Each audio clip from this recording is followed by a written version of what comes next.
13th of October 2023. Readings from my journal entries. Shit, I accidentally, while showing you the photo, pressed the stop button on my video recording on my iPhone. So now we have to make this part 2. Sorry about that. Sorry about my inadequacies. But I am trying very, very hard to leave my legacy behind of myself, since I won't have grandchildren and there'll be no memory of me when I'm gone, apart from my own memories. Anyway, I looked lovely that day, even though they kind of piled on in a subtle, condescending, bullying way, pretending to care about my newfound hobby. Anyway, we continue. 13th of October 2021. I just debriefed with my psychiatrist. I told him I am creating madly, nonsensically beautiful things to avoid the COVID epoch as much as possible in my safe little bubble. Renovating old toys into earrings, inlaying abalone into ebony beads, and PowerShell as well. Intricate, time-consuming, absurdist fripperies. I am utterly exhausted, but yet still driven to create like never before. He said, rather wisely, that I am creating beauty in an age of ugliness and deception and death cult, and instead of indulging in my prior Thanatos existence, because Lady Death have ridden shotgun for eons. Lady Death and I have ridden shotgun for eons. I am loving life with Eros. Clever man. That is exactly what I am doing, creating little delightful things that spark joy. And as a segue, I'm looking forward to some genuine Eros if and when I meet a suitable partner in the future. I still haven't given up on that dream. It's been 58 and a half years in the making, but one day my prince might come. Although at the age and stage of life we are now, darlings, I can only hope he is a king of nobility and grandeur and decency and valour and genuine heart, mind, body and soul, cleaving to me and our God, of course.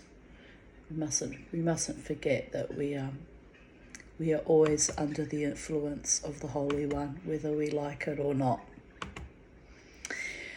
I just delivered 2 more Halloween toys to 2 more children in the neighbourhood. I was hand knitting little Halloween toys. I want them to have something cute, but also connected to higher mind and spirit. Perhaps a fond memory of me in the event I don't survive much longer. Perhaps in reality they will mean nothing, but I saw one little face light up in awe and delight. Little Lachlan, who has a strange fascination for his wild, witchy neighbour. He's 4 or 5, so it's just adorable. I remember my own children at that time, when every gasping breath I took, even with my asthma, was magic to them, and their eyes shone with epic adulation and trust. I need more of that. And that little neighbour and his parents have since moved away, but I gave him a little knitted scarecrow, and I think I made a little ghost for his baby sister, and he was just so delighted. He was a sweet little boy. I actually do miss him. He used to call out, Tanya, Tanya. And honestly, although he was a little boy, he had this sort of spirit and demeanour of a man about 40 years old. I said to his parents, it's like he's been here before. And I think that freaked them out on some level. But it's true. He reminded me of a 40-year-old man. I sometimes had to watch that I didn't use too adult language around him, and remembered that he was only a young child. It was unusual. It was an unusual connection I had with him.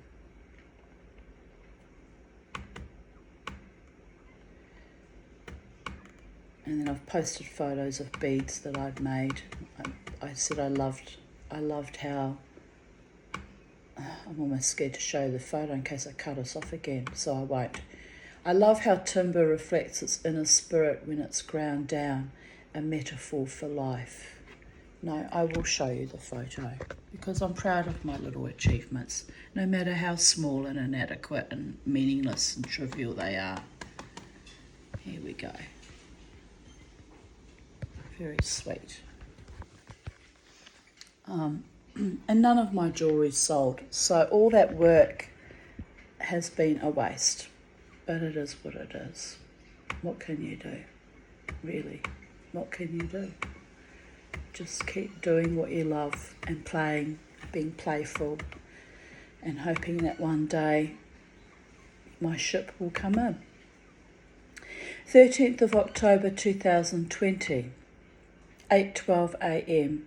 I just woke up suddenly out of a very powerful dream. By that I mean I woke up with a jolt. I was at a party of a very large black man who had tried to seduce me at some stage. I was with a woman friend, and the feeling I had was we had not even been invited, but had somehow stumbled into the party quite by accident.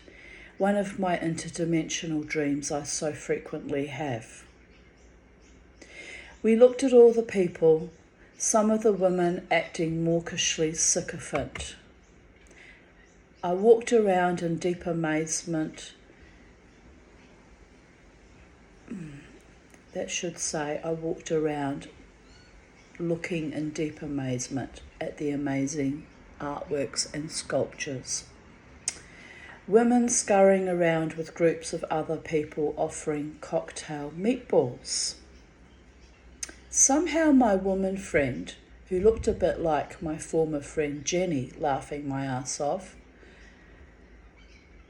and I gotta edit this. There's too many errors. It's driving me insane trying to read it to you. And I are standing in a large, opulent bedroom. We look at the bed. I say to the woman, we should not be here, and I want to get out of here. I walk to a corner of the room thinking there is a staircase, but I see two small black children tucked into opposite sides of the bed. Jenny starts talking loudly. Shh, I say, there are two small boys here. Don't wake them. I turn to leave, but one of them wakes up and looks at us. Only they are no longer small boys, but grown men in their early 20s with thick afro hair. They see us, but silently stare, ominously. I walk calmly out of the room, the way we came in, still wandering and observing the other guests and strange artworks that are graffitied all over, searching for the message in the dream, while simultaneously feeling a bit panicked, as I know we're not supposed to be in this dream or space. Eventually we come upon the excessively wealthy host. He is lying rather indolently in an alcove. He takes one look at me, goes a little pale, and starts shaking. I hope you have not come here for a fight, he says. I blush deep red. Yet another misunderstanding and an immediate assumption. So I reply to the man, No, in fact, I came upon this party quite unexpectedly and have been searching for a way out, hoping you would not see us. I see these are your birthday celebrations. Have a wonderful birthday. I turn to leave, but he replies, "But you always have the need to fight, Tanya." I turn back to him and with my teeth gritted tell him, "I did not come here to fight you or anyone, but I will tell you this much. I don't care if you are a billionaire or a pauper. I see your opulent lifestyle, which is truly lovely, and that is okay, but it doesn't impress me much at all.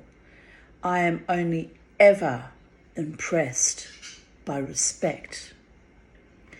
Then, with those last few words resonating deeply through my soul, I was catapulted out of the dream into sudden wakefulness, shaking with shock because the dream encounter felt so real. I have dreamt of this man before. We have fought or bantered before. But this dream reminded me in an instant of all the times I have stood up to wealthy, powerful misogynists and racists. Even as a young bride, that filthy anti-Semitic pig, Bob Jones, at the Tongaroa Lodge, an entire shul who libelled me as a Nazi, the family court judge who gifted me my divorce, whom I had observed destroying the lives of dozens of women in his courtroom that day. So I bravely and fiercely told him to his face what I thought of his performance. The fight I had had at the PA hospital after my abusive, awful surgery. Again recently, telling the dentist at QE2 hospital that I thought he had been abusive also. No respect there.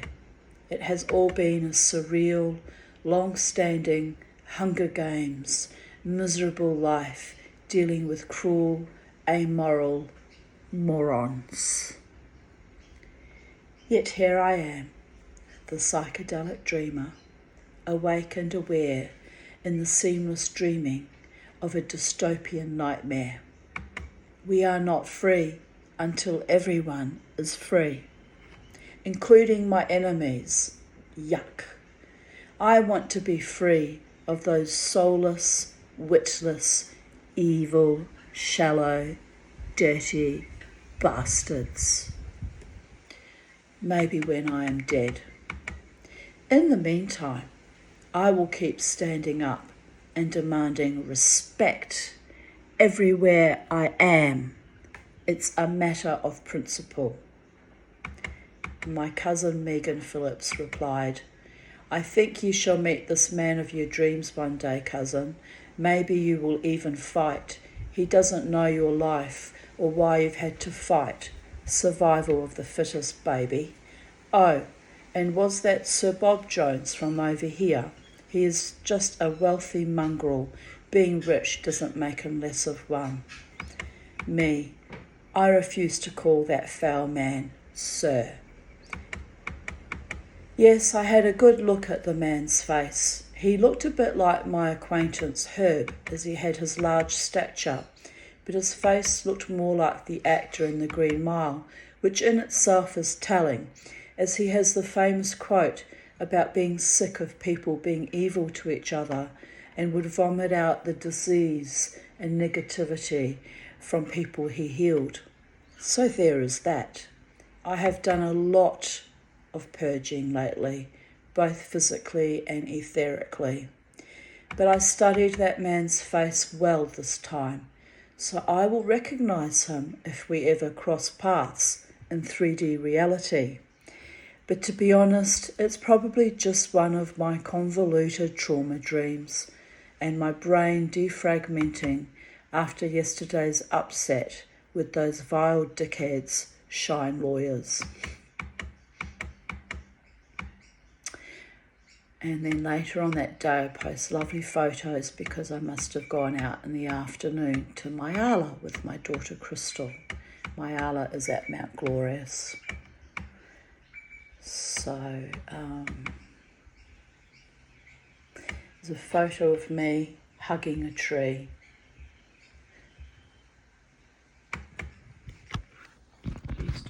us off. Please don't cut us off. Please don't cut us off.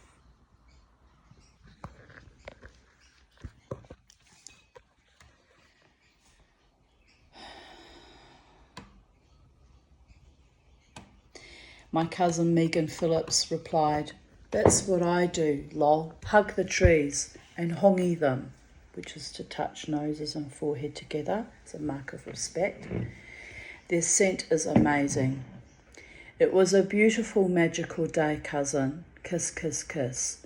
I asked the tree for permission before I hugged it. In return, Crystal and I were rewarded with the most magical, astonishing experience on dusk and after dark. It's a surprise, as Crystal wants to take Jared up there sometime. I can share that surprise now. There's fireflies there at this time of year. I must go now. Now is the time to go. There's fireflies at dusk. They all come out. It's just gorgeous. Crystal and I were so in awe, we sat on the ground and sang to the cosmos. It was a beautiful bonding moment for us too. I told her it was a memory we can carry for eternity in the event I die. I was actually very ill too, bad indigestion and asthma. I drank a litre of water on our walk through the forest. I had to stop frequently, but took lots of photos. When we came out after dark, Crystal told me she was very proud of me, as we had walked for 2 hours, but it was a gentle walk to the waterfall and back. I thanked the multiverses for such a beautiful day, and also for the day I had on Sunday at Coochie-Mudlow. It was very healing after that horror of a day on Monday. We were hungry when we came out of the forest, so drove to Newmarket and had grilled burgers for dinner. Yum!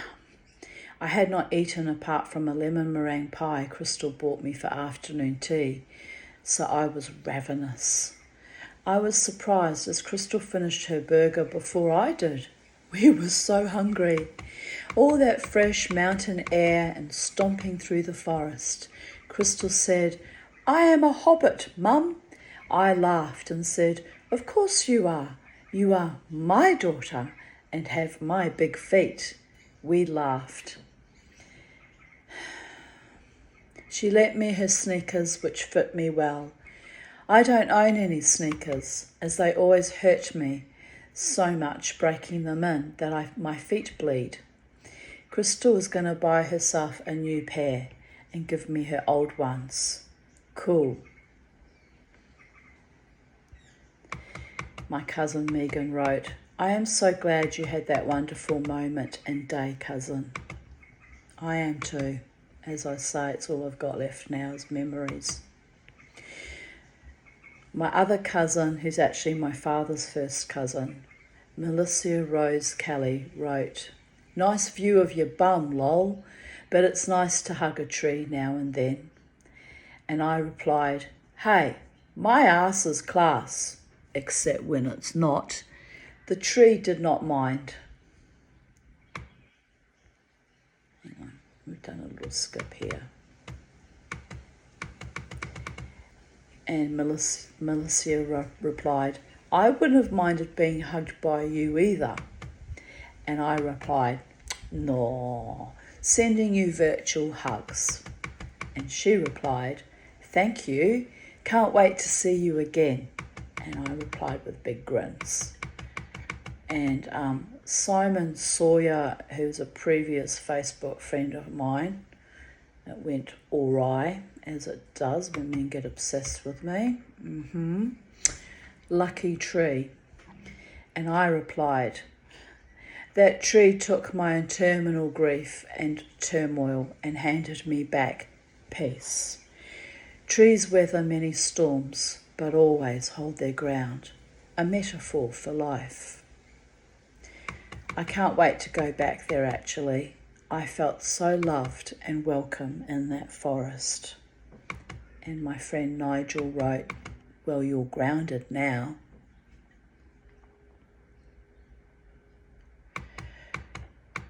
13th of October 2019. I need to change this timeline of constant misfortune, ill health, death of my pets, a repeat cycle from exactly 6 years ago, and my own innate fragility. June saw me kiss Lady Death again, and it's been a long, laborious struggle to get back up on my feet after that. Only to lose 2 fish, a betta, my Betty hen, and now Sophie. Pardon me. All the while pining for a lover and wishing and or hoping I could develop into the kind of person who is successful, thriving, and joyous. What is the universe trying to teach me?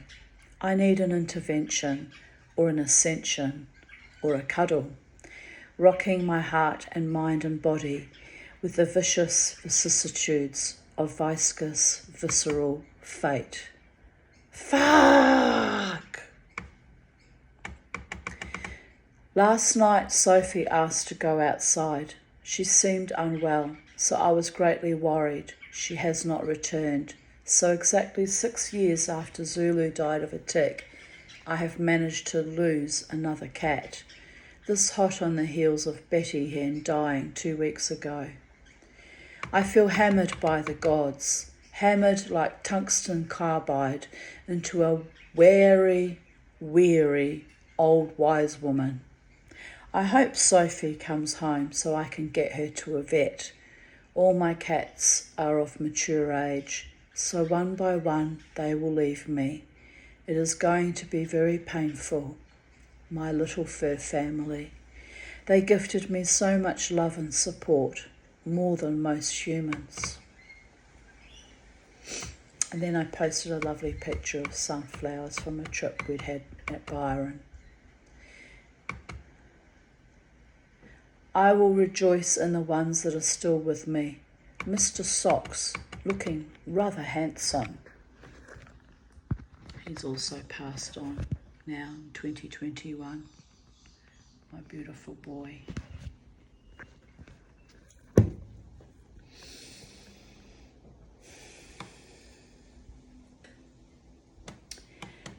"13th of October 2018.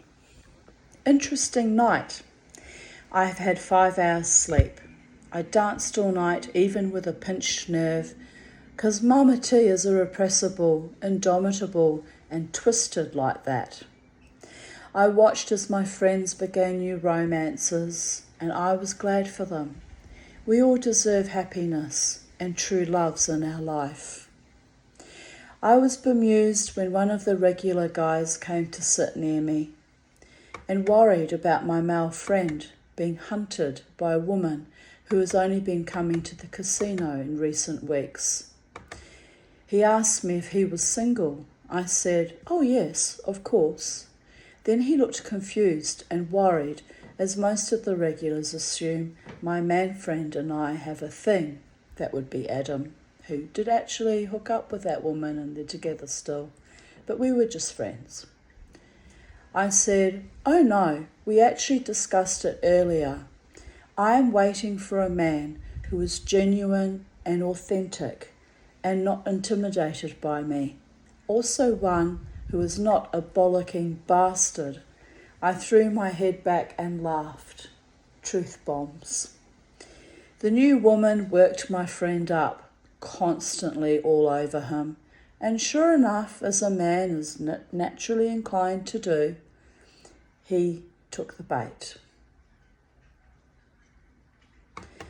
The guy who was concerned, I wish I could remember who that was now, he was actually wanting me to have a true love, and I think that's sweet.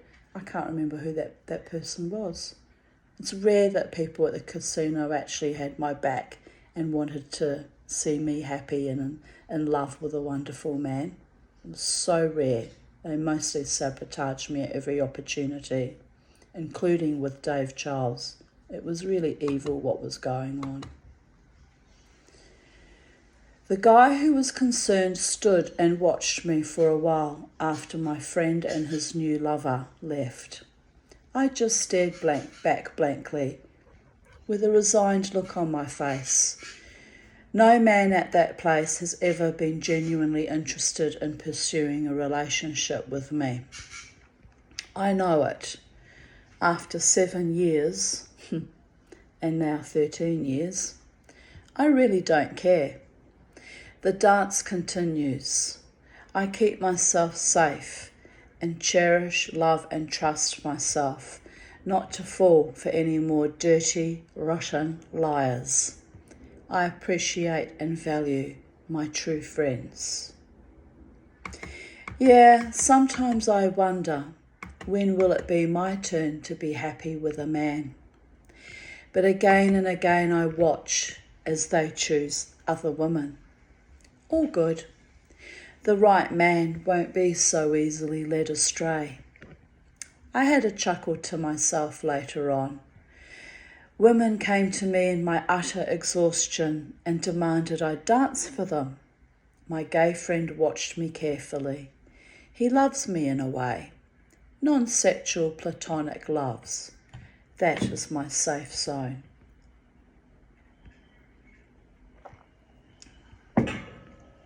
Anyway, this nice Māori woman with a huge punamu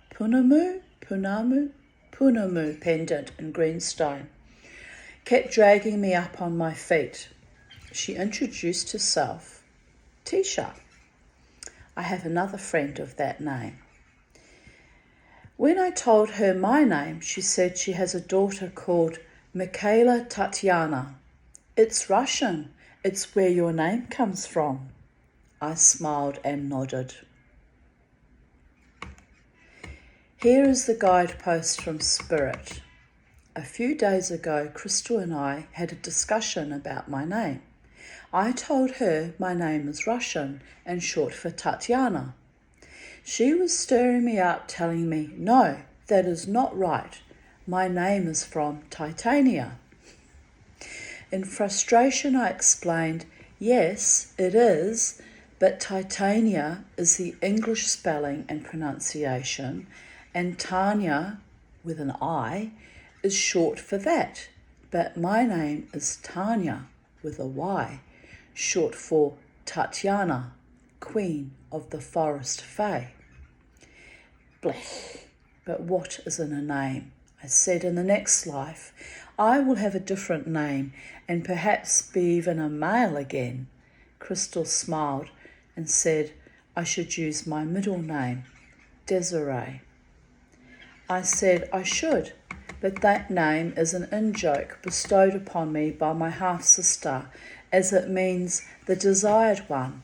At the time of my birth, she was reading about Napoleon Bonaparte and his mistress or advisor, Desiree, who ultimately became the Queen of Sweden. But Mama T has rarely ever been truly wanted or desired. Also, I know a few prostitutes with that name, and I giggled. She who will not be chosen or bought and paid for or fucking sullied is not ever going to allow herself to be vulnerable with any man. After 53 years of epic abuse, misuse and grief, is not ever going to relinquish her power, mana, for a random fuck in the night. Nay, I deserve better than that. To be loved, cherished, nurtured, protected, if only by myself. I think I am finally turning a corner. That was the message. Hold true to myself and what I want from life. Queens of the fairy world, underworld, are showing me the path I must follow. Maynard of the dance floor, sending my sweet friends on their own bliss and waiting for the one who won't be afraid to love me in all my glory and misbegotten story. Strong and true, loyal and devoted. Meanwhile, I am snuggling in my bed with my greatest loves, Penny and Beauregard, both pressed up against me with their warm bodies, loving their mama tea as only animals can, wholesomely, graciously, and happily. I am all that I will ever need, even as my heart still aches for Dave, who is long gone, and aches for a new life and a new love that is not stained and mutilated by the artifices of superficial men. I am enough to comfort and succour me in my crondom. My laughter rings across universes, and my tears' depth sound across eternity. This is my destiny, and every weekend I step up to the plate and let Spirit show me what is real and good in my life, and whom, capital letter, whom, is truly mine. Giggles. Next. I am going out again tonight to dance the wild dance of the slowly dying Tanya, to boldly go where no man has gone before, new frontiers of actualization and the realization that I am a beautiful, perfect soul forced into an earth body that desires to overcome all my limitations and just be the best, most wonderful version of me yet. It scares men away, my tribal revelry and my fierce, indomitable independence, my fending off the abuser while simultaneously on the turn of stilettoed feet, drawing in the broken and lonely and lovelorn. Push and pull, curtsy and parley, parry and thrust, in God we trust, lol. Duck and dive, survive to thrive, jive turkey, my hide, beyond the realms of current debauched paradigms to create a new dreaming that lay fetal and infantilized for too many centuries. Whoa, here she comes, psychedelic dreamer, weaving her truth and courage and light into a new life. Trying to figure out why that earring is just not sitting right. It's starting to drive me mad. Oh, crack went the glue. I'll have to work on that later. Perfection, people. Unbelieved and unloved, but misunderstood and betrayed and rejected, deselected, even desecrated. My pussy is formidable. My heart is the sanctified Holy Grail. My mind is a crystalline echo chamber of horror, but also great beauty and desire. My body is dying, but there are parts of me being renewed in each moment. Old skins will be shed until I run out of renewability. Hello, telomeres? How stunted are we now? I face my own mortality with a stoic acceptance, cuff it upside its head. The yawning engulfment of eternity blasts a halitosis gasp in my direction. Phooey, off with you.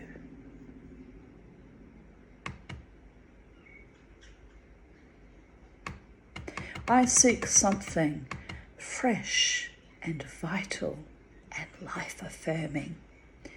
So I stomp and twirl my body into oblivion.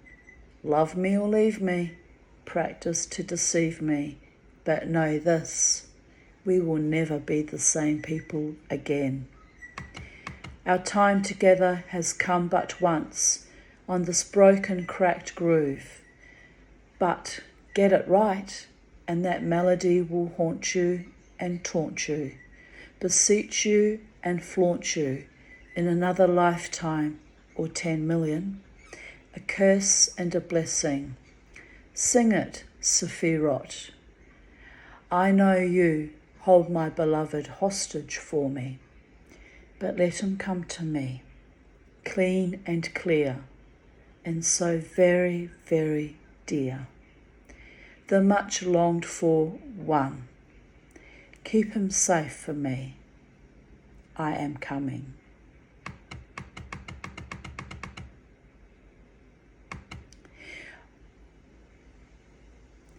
"2018, 13th of October. What are you wearing?" he said. "Nothing but face paint and a myopic grin, to hide the agonies of obliteration and fate the celebration of a life lived joyously. Also, egads, but I do look rather too much like my sister right now. Ooh." And here's me, looking very much like my sister. Beads in my hair, ready for my night out.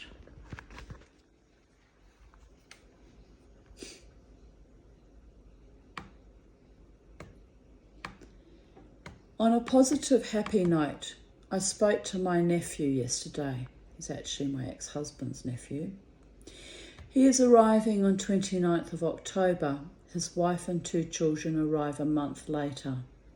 He is so excited, and I am happy and relieved they have found accommodation. He is coming to stay with me for a few days to get settled in and organise furniture for the new home. AKA use me, but never mind, it is what it is. He even offered to come out dancing with me one night. Lol. I am not sure what he will make of his auntie, as he is my ex-husband's nephew, but loves me more, haha, in full flight. Just found an injured bush turkey with a broken wing. I have put him in the dog carrier. We'll call wildlife people. I just spoke to them. They say don't take it to the RSPCA as they will euthanise it. Gave me a number for a bird rehab place that does not answer their fucking phone. He also suggested taking it to a vet. I hate the Holland Park vet as they negligently murdered my beautiful Bella Rosa. Do I trust them with a wild turkey? Maybe drive to Woolloongabba vet. Fuck, I'm so tired, but the bird needs treatment. Off we go. I rang them at Woolloongabba. They will take him in, thank God. I don't want the little blighter. He's actually a big bird. Euthanised. So the vet says the wing is really bad, may end up being euthanised. I offered to pick the bird up and return it to its mound if they decide to treat it. But on the way out the door, I started crying, as I already sense the bird will be killed. It is weird, as I was feeling so sad about my failure to find a partner in life, then this bird gets injured in the process of building his mound and making his own little family. Something bigger in the universe is at play. Some of us are just not fated to be happy and loved, and some of us run around all broken and desolate, quietly waiting either for death or a renaissance. Well, Mama T has done both many, many times. But life goes on, going home to my dog and cats to quietly repose my osmosing, prosaic, bullshit life. As that evil, evil fuck Donald Trump plays at every rally the Rolling Stones song, you can't always get what you wanted, but if you try sometimes, you get what you need. Well, America needed a fascist fuckknuckle like a hole in the head, and I need serenity and a decent man in a society that lacks all of that. P.S. I want my wild turkey back, healed and whole. Bloody psychedelic dreamer.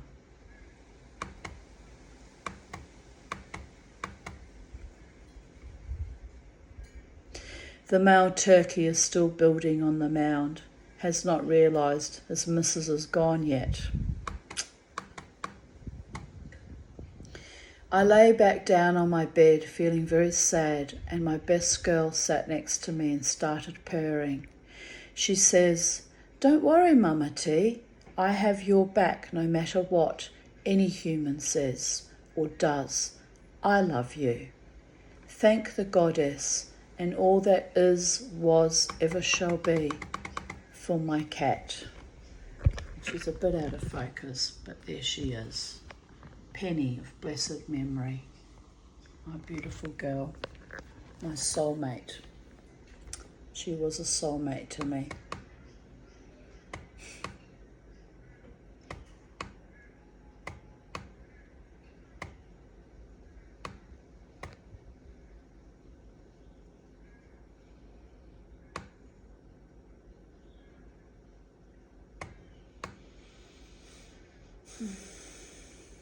Beautiful picture of Bobo. I'm not going to share. I'm getting depressed. It's overwhelming, really. Losing all my animals. It's just beyond awful.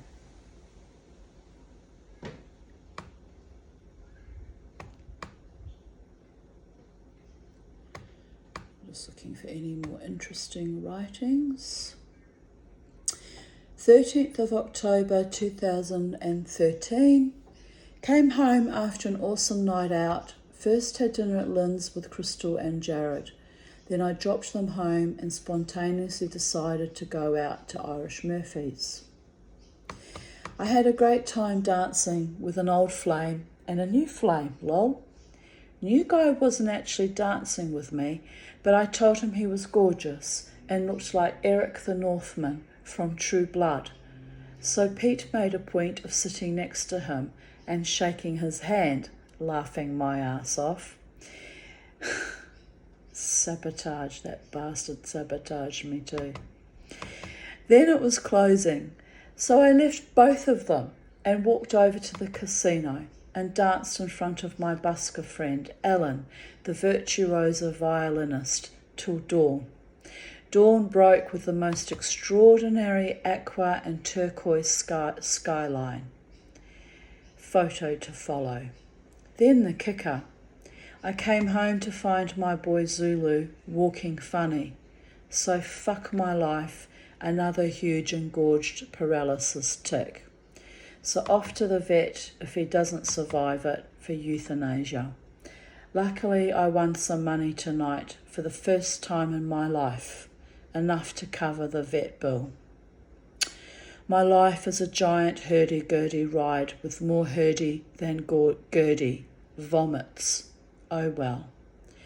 Zulu is 14 years old, so this tick shit is too much to deal with. And here's the photo of the beautiful dawn that morning.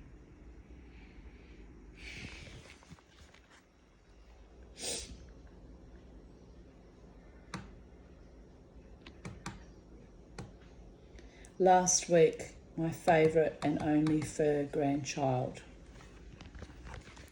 Ramon, the rare rabbit.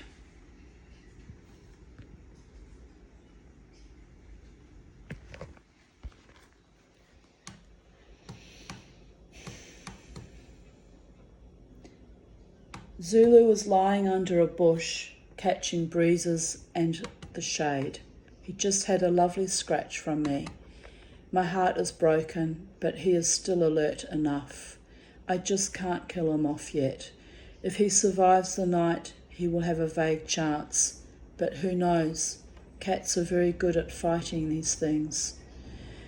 If worse but still alive tomorrow, I will have to euthanize him, but holding out against hope. This has been a shitty year for deaths. Bella Rosa and 3 of my 4 fighter fish in the past 6 weeks. Now very likely Zulu too. Yes, Larry, I'm responding to a Facebook friend, former friend.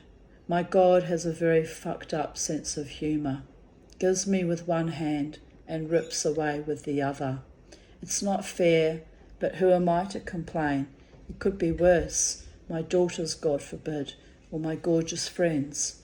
So I sit tight and wait for the angel of death to quit circling my house and life like the hag she really is. I complained to the Brisbane City Council today and put in a request for them to spray the forest scrub behind our houses. They will think I am mad, but I have been bitten numerous times, the toddler behind me also, and losing our beloved pets. I can't be the only one in this neighbourhood. It's just too much bullshit for us to endure. The possums bring them on their fur from the scrub, so if they can spray for mosquito control, surely they can spray for ticks as well. Bastards.